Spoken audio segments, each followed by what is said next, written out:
안성환의 시사야.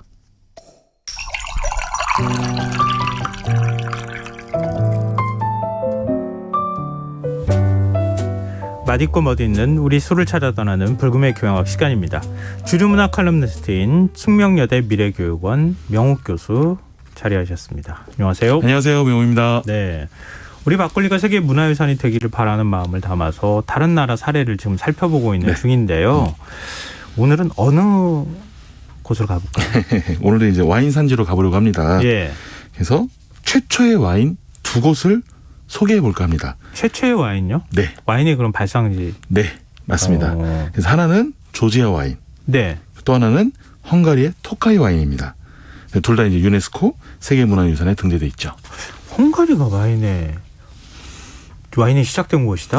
약간 좀 낯선 느낌이 좀 있기는 한데요. 좀 이따 또 설명해 주실 거죠? 네. 주종에 따라서는 네, 와인 종류에 따라서는 그럴 수 있다. 네. 이 조지아 와인은 세계 최초의 와인이다. 네. 한번 이 그쵸. 코너에서 설명해 주신 적이 있는 것 같은데 네, 조지아가 어디 있는 나라야? 이렇게 생각하시는 분들도 있을 것 같아요. 흑해에 있죠. 흑해에 접해 있고 터키의 동쪽 끝. 예. 네. 그래서 아나톨리아 반도의 바로 끝쪽에 있고요. 예. 이게 이제 그 유명한 것이 여기가 이제 코카서스 산맥이라고 있는데 예. 이 코카서스 산맥을 가지고 코카소이드 그러면은 백인을 뜻하는 예. 그래서 굉장히 이제 동서양을 가르는 굉장히 중요한 지역에 바로 이 조지아가 있죠. 그러니까 동양 문화하고 서양 문화가 충돌하고 네. 그다음에 뭐 터키 쪽 이슬람 문화권하고도 또 지금 기독교 문화권이 막 뒤섞이는 곳이고 맞습니다. 러시아의 또 경계이기도 하고 맞습니다. 네. 굉장히 그 지정학적으로 중요한 곳이고 또 어찌 보면 문화가 섞이는 곳이기 때문에 굉장히 흥미로운 곳이라는 얘기를 제가 들은 바가 있어요. 로마한테 지배를 받았기도 했지만 나중에 오스만 투르크한테도 지배를 받기도 하고. 일종의 경계에 있는 나라인데요. 맞습니다. 네. 여기서 어떻게 와인이 만들어질 수 있었을까? 그거하고 관계가 있을까 궁금하거든요. 그렇죠. 일단 뭐 여기 코카스 산맥에 대해서 말씀드렸는데 여기서 한 무덤이 발견됩니다. 예. 그래서 근데 그 안에 보니까 포도씨가 있는 거예요. 무덤 안에? 네. 무덤 옆에. 옆에 항아리와 포도씨가 있었는데 그걸 탄소 측정기로 측정을 해보니까 기록상으로 가장 오래된 기원전 8,000년 전부터 와인을 만들었다. 그런데 당시 이제 발견된 거로서는 가장 오래된 것이라고 일단 인정을 했고요. 네. 또 재밌는 게 이제 그 조지아 와인 자체가 서양 와인의 시초다라고 얘기할 수 있는 건 또 뭐냐면은 이 조지아에서 와인을 그비노라고 합니다. 그비노. 예, 그비노. 그 비누는 아니고요. 그 비노인데 죄송합니다. 근데 그래서 그비노에서 그를 빼면 비노라고 하는데 비노는 보통 와인을 얘기할 때 많이 맞습니다. 이탈리아어로도 이제 비노 와인을 뜻하는 거라서 여기서 이제 그비노란 말에서 이제 비노 또 와인이 오지 않았나라고 또 얘기하는 부분도 있는 거죠. 조지아 말에서 비노라는 말이 시작이 됐다. 그런 주장도 있습니다. 그래요. 그러면 이 어원으로 보면 조지아 쪽에서 비노라는 말이 생겨났다고 하면 뭐라 할까요? 조지아 쪽이라고 하는 위치로 보면 이게 어족이 아예 다른 곳인가요? 어떻게 되는 거예요? 거의 비슷한 부분이 있죠. 인도 유럽 어족으로 시작되는 결국 이제 연결된 부분들이 있습니다. 네. 근데 조지아 와인은 어떤 부분이 이렇게 특별해요? 그래서 이게 조지아 와인이 어떤 부분이 세계 문화유산이 되었는가라는 부분인데요. 바로 항아리에서 와인을 발효시키는 방법입니다. 와인은 보통 어디서 발효시키죠? 보통은 오크통. 오크통. 네, 나무통에서 발효시키고 뭐 요즘 현대적으로 이제 스테인리스라든지 또는 어떤 곳 같은 경우에는 이 콘크리트 발효조를 아예 만들어요. 시멘트로.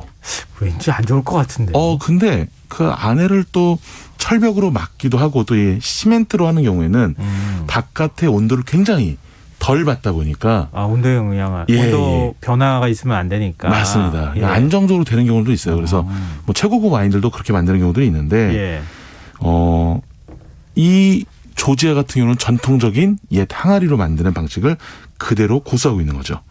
우리 장 담그듯이 와인을 담근 거라고. 맞습니다. 그래요? 맞습니다. 똑같고요. 이 항아리를 크베블이라고 하는데 이 크베블이라는 항아리를 통해서 만드는 양조 기술이 유네스코 세계 무형문화유산으로 2013년도에 지정이 된 거죠. 그럼 우리 장 같은 경우에 땅속에 묻지는 않지만 김치 담그면 우리 땅속에 많이 묻었잖아요. 묻죠. 요즘에도 이제 시골에 가면 그런 것들이 있는데. 그러면 이 와인 담그는 항아리는 어떻게 바깥에 노출시키는 겁니까? 아니면 땅에 뭐 이렇게 묻어두는 겁니까? 아니면 굴 같은 데 넣어놓는 겁니까? 아예 그 항아리가 땅 속에 심겨져 있습니다. 아, 그래요? 네, 그러니까 그 우리가 이제 김치를 담은 다음에 항아리를 땅 속에 묻잖아요. 그 작업이 아예 처음부터 그냥 묻어져 있어요. 네, 묻어져 있는데 그 항아리가 어마어마하게 커서 뭐 저 같은 사람들이 2-3명 들어가도 충분히 들어갈 수 있는. 우리 김치독 생각하면 안 되는 거죠. 그건 아니에요. 네, 거대합니다. 정말 잘못 빠지면 큰일 날 수 있는 그런 곳을 따로 공간을 또 만들어 놨어요. 근데 이제 실제로 이제 땅속이란 것이 이 발효하는 데는 정말 좋거든요. 이게 여름이든 겨울이든 온도 변화가 늘 일정하잖아요. 온도 변화가 없으니까 균들이 다 죽을 수도 있는 거잖아요. 자칫 잘못하면. 그쵸, 추워지면. 근데 이 땅속은 기본적으로 15도 전후를 늘 유지를 하다 보니까 겨울이든 뭐 여름이든 그러니까 늘 안정적으로 이 발효를 할 수 있는 거죠. 근데 만약에 그 통이 엄청나게 크다 그랬잖아요. 근데 그 와인통에 이렇게 들어가서 작업할 일이나 이런 것도 있지 않아요? 있습니다. 청소하기 위해서. 그렇죠. 깨끗하게 청소하기 위해서 들어가죠.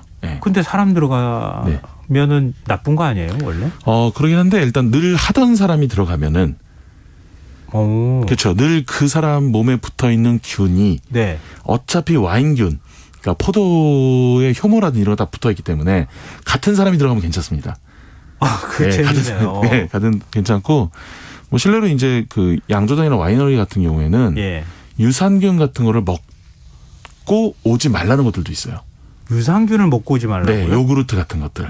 왜냐하면은 그 유산균이 섭취함으로써 잘못해서 그 와인이나 뭐 이런 청주나 발효할 때 그 유산균으로 인해서 맛이 변질될 수 있다는 거죠.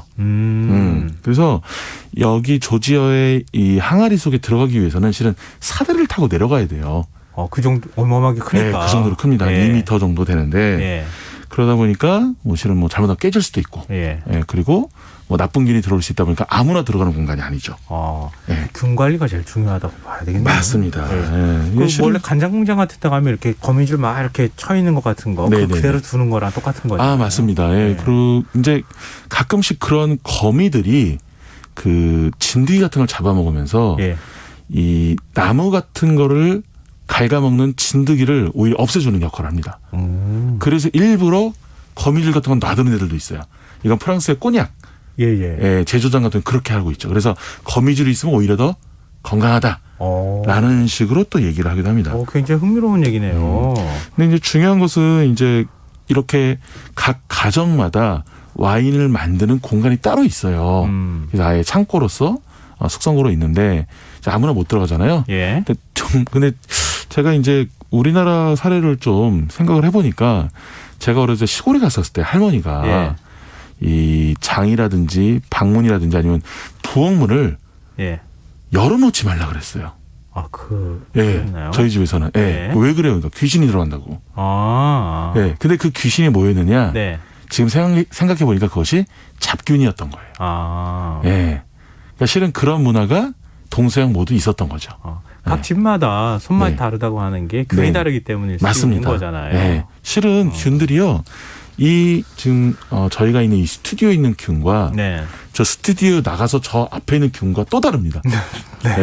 제가 바로 앞에 얘기하는 균과 여기 1m 떨어진 균이 또 달라요. 그러니까 동일한 환경은 없는 거죠, 세상에. 그러니까 관리를 굉장히 그만큼 철저하게 해야 된다는 맞습니다. 근데 세계문화유산으로 지정이 되려면은 일종의 술을 담그는 어떤 기술적인 부분도 있지만 문화가 중요하잖아요. 맞습니다.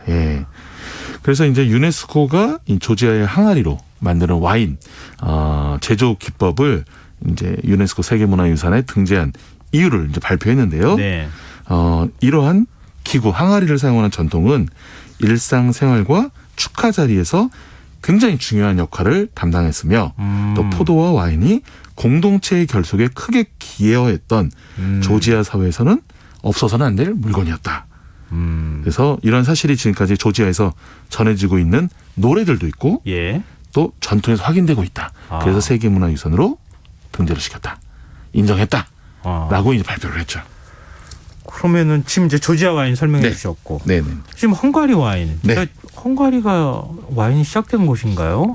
거기를 가뜩하면서 여쭤봤는데, 요즘 헝가리 와인이 많이 유명해졌는데, 요즘 실은 이제 동유럽 와인이 많이 유명해 떴습니다. 뜬 이유가 뭐냐면, 우리나라에도 수입도 많이 돼요. 네, 많이 하죠. 와, 이게 뭐냐면 이제 사람들이 칠레 와인, 미국 와인, 뭐 호주 와인, 프랑스 와인, 이탈리아 와인, 스페인 와인 이런 것들에 한 번씩 다 경험을 해본 거예요. 그러니까 새로운 와인을 찾는 거죠. 그래서 요즘 동유럽 와인이 많이 좀 떴는데, 이 유네스코에 등록된 헝가리 와인은 토카이 와인이라고 합니다. 이게 뭐냐면 바로 귀부 와인의 원조입니다. 귀부 와인의 원조가 토카이 와인입니다. 토카이 와인. 네. 귀부 와인이 무엇이냐가 중요하겠죠. 이제 뭐냐면 귀할 귀에다가 부패할 부예요.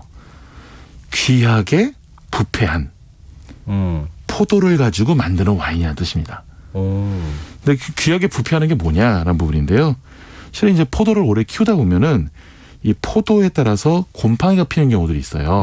근데 그 곰팡이들이 포도 껍질에 구멍을 송송송송송 냅니다. 곰팡이가. 곰팡이가. 그러면 거기서 뭐가 빠져나가겠습니까? 수분이 빠져나가죠. 그러면 음출이 되죠. 당도가 높아지죠. 이 당도가 높아진 이 귀부 처리된 포도를 가지고 만드는 와인이 바로 이 귀부 와인이죠. 그러니까 당연히 수확하는 데 오래 걸리고 관리가 어렵고 또 수분이 없으니까 원재료도 많이 넣어야 되잖아요. 그러다 보면 당연히 고급이 된 거예요. 약간 뭐 아이스 와인? 뭐 이런 느낌이 맞습니다. 드는. 아이스 와인은 얼려서 수분을 증발시켜서 이제 만드는 거고, 또 하나 이제 건포도, 그러니까 반건조된 건포도, 아마로네 와인이라고 이탈리아에 있었잖아요. 그거 같은 경우는 일부러 인간이 인위적으로 하는 건데, 이 귀부 와인 같은 경우에는 곰팡이가 자연스럽게 녹아들면서 포도가 말려지면서 그걸로 와인을 만드는 거죠. 굉장히 유명한 화이트 와인 계열이고요. 그러니까 설명 들어보니까 왠지 귀부인이 마셨을 것 같은데 뭐 이렇게 기억을 하면 좋을 것 같아요. 귀부 와인. 그렇죠. 근데 이제 지금 남자가 마셨습니다. 기록상으로. 그래요? 마신 사람 중에서 유명한 사람이 누구냐면은 루이 14세예요. 프랑스의 그 절대 왕정을 수립한 루이 14세인데, 이 루이 14세가 이 토카이 와인을 마셔보고 왕 중의 왕이다, 와인 중의 와인이다, 이렇게 칭했다는 기록이 나와 있습니다. 그러니까 이전부터 이미 1600년대부터 토카이 와인이라는 것이 자리를 잡고 굉장히 유명했다는 거죠. 그러면은 프랑스 와인이 귀부 와인 영향을 받았겠는데요? 무조건 받았죠. 아니 절대 전제 군주가 귀부 와인 진짜 맛있다. 우리나라는 왜 못 만드냐, 뭐 이렇게 얘기했을 하거든요. 그래서 원조는 헝가리인데 지금 이 귀부 와인의 세계 최고봉이라 일컫는 것은 프랑스 보르도죠. 그래요? 땡땡 디캠이라고 있습니다. 그것이 병당 100만 원 정도 하는데. 100만 원요? 뭐 화이트 와인으로는 너무너무 고급스럽고 맛이 꿀 같아요. 꿀맛입니다. 그냥 와인에다 꿀 타 먹으면 안 돼. 저도 비슷할 것 같은 생각이 드는데 그것도 맛있거든요. 그리고 양평에서 양평꿀로 만든 꿀와인도 있습니다, 실제적으로. 근데 이렇게 농도를 당도에 대한 농도를 엄청나게 높여서 만들다 보니까 단맛이 정말 강하고 마지막에 디저트로 딱 한 잔 마시기 정말 좋은 것들이죠. 그러다 보니까 이 프랑스에서는 이 헝가리의 토카이라는 지역이 원조인데 쉽게 말해서 이제 유사품도 많이 만듭니다. 유사품요? 뭐 흔히 얘기해 이미테이션 같은. 그래서 누가 만드느냐? 프랑스에서 만들어요. 프랑스에서 근데 프랑스에서 헝가리 귀부 와인을 만들어서 헝가리 것처럼 판다는 거예요? 비슷할 수 있어요. 이게 지역이 어디냐면은 그 우리 어렸을 때 배웠던 그 문학책에서 배웠나요? 그 알폰스 도테의 마지막 수업이 등장했던 공간, 장소, 알자스. 여기가 굉장히 또 화이트 와인 알사스라고도 유명하죠. 와인. 똑같이 만들고 여기서 만든 이런 그 알자스식 토카이 와인을 가지고 토카이 알자스라는 이름으로 판매한 거예요. 그러니까 우리 것에 비유하면은 포천 막걸리가 있다면 중국 포천 막걸리 뭐 이런 식으로 중국에서 만들어 버린 거죠. 자기네는 샴페인 다른 데서 이름 못 쓰게 하면 그러니까요. 좀 이기적인데요. 굉장히 이기적이에요. 영국, 근데 프랑스. 헝가리는 가만히 있어요. 이렇게 하는데 아니죠. 그래서 그 EU에 가입을 합니다. 가입한 다음에 프랑스는 명의 도용으로 소송을 하고 결국 헝가리가 이겨요. 오. 네, 그래서 프랑스산 토카이 와인은 사라지고요. 2002년 유네스코 세계문화유산에 등재가 되는 것이죠. 그럼 우리 막걸리 빚기가 세계문화유산으로 이게 등재가 되려면 조지아 쪽하고 헝가리 쪽 어느 쪽 와인을 좀 이렇게 벤치마킹 하면 좋을까요? 저는 좀 굳이 따진다면 조지아 와인이 좀 더 가까울 것 같아요. 왜냐하면 독창적인 방법으로 만들고 집집마다 와인 만들잖아요. 우리 막걸리도 같잖아요. 집집마다. 막걸리도 우리 항아리에다 그렇죠. 김장 마늘도 또 집집마다 만들고 또 어머니 손맛마다 맛이 다르고 또 이렇게 귀하게 쓰인 막걸리를 뭐 제사용이나 뭐 제주나 또 손님 접대로 쓰였기 때문에 충분히 세계문화유산에 등재될 수 있는 자격 요건이 막걸리 빚기에 있다라고 생각을 해봅니다. 조지아를 가고 싶은데 못 가네요. 좀 빨리. 가야 돼요. 조지아 정말 멋진 나라입니다. 저는 그 KBS 여행 프로그램에서 조지아를 이렇게 하는 걸 봤어요. 진짜 가고 싶더라고요. 그렇죠. 아름답더라고요. 뭐 세계 자연유산도 멋지고 로마의 흔적도 아직도 많이 남아 있고 하지만 이슬람의 영향권에도 있는. 뭐 언젠가 꼭 가봤으면 좋겠습니다. 코로나 상황 빨리 좀 좋아졌어요. 거기서 조지아 와인 드시려고요? 네. 그럼 제가 만약에 간다면 먹어야죠. 자, 오늘 불금의 교양학 숙명여대 미래교육원 명옥 교수와 함께했습니다. 오늘 말씀 고맙습니다. 감사합니다. 오늘 모바일 상품권 당첨자는 홈페이지 공지사항에서 확인하실 수 있습니다.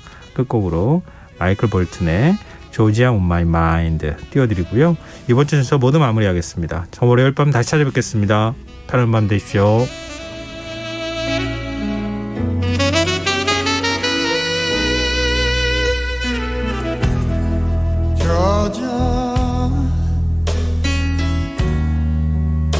Georgia